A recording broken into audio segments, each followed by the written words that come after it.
Samadhi is when you have these moments of absolute oneness, Mm-hmm. where you realize that the world around you is just a reflection of what's inside of you, and none of it is separate from you.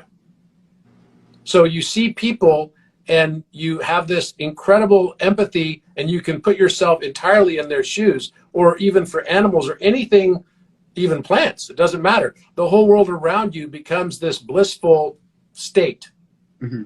where none of the current events or news impacts that for you. And I've had these moments of, and I've never talked about this before, but I've had moments of samadhi during meditation. I've had moments of samadhi during driving my car.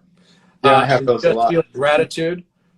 It's like an intense feeling that overcomes you of gratitude Mm-hmm. and love and Yeah. forgiveness, both for yourself and for everything and everyone else.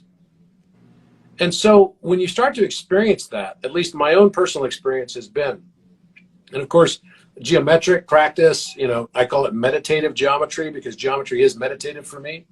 But in addition, kind of like the breathing techniques and living a mindful life, being aware of what's going on around you, start to notice the synchronicities. The more synchronicities you notice, the more you know that you're on the right path. This is the way the universe has a feedback mechanism to each and every one of us to tell us, yeah, you're on the right path. Yeah. Go for it, right? This is what you're doing.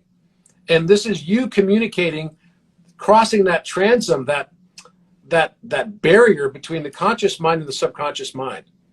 And when you can start to commingle those two consciousness into one, then it becomes a superconscious mind. And those are moments that you experience samadhi. Mm-hmm. And it feels incredibly divine. Yep. So I believe that I tend to, take the perspective that we come here not to learn judgment. The construct of this world is judgment. We come here to learn to transcend that. Mm-hmm. We come here to learn that the way we transcend it is not by trying to escape planet Earth Yep. and its difficulties and its starvation and all the challenges and difficulties we all face, but rather to learn to fall in love with it. Mm-hmm. When we fall in love with it, then our mission here, which is, you could say that this whole world is like a consciousness expanding game. Mm-hmm. And we're playing this game so that we can raise our awareness and transcend. It's just like going through levels of a game in a way. Yep. And as we do this, when we start to fall in love with it and learn to laugh also with it, Yeah. we start to realize then that the universe isn't happening to us, but it's happening for us. Yeah. That the universe that I thought was totally separate from me is really just the you inverse of me. Yeah. I love that. Every one of us has this. Every one of us has this because we're our own unique identifier. We have our own unique number. There's a number tied for each one of us that I believe we chose ultimately. Mm-hmm. So it changes all the context. When you start looking at your world, why did I go through all these difficulties? Why did I face this? Why did, this terrible thing happen to me or whatever? Maybe it's because I actually chose it. Maybe this was the path I wanted to experience.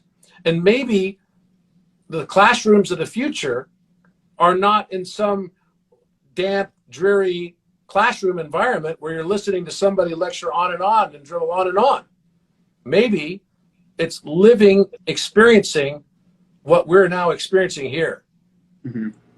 I see this as a classroom for us Yeah. to learn to transcend through love. Yeah.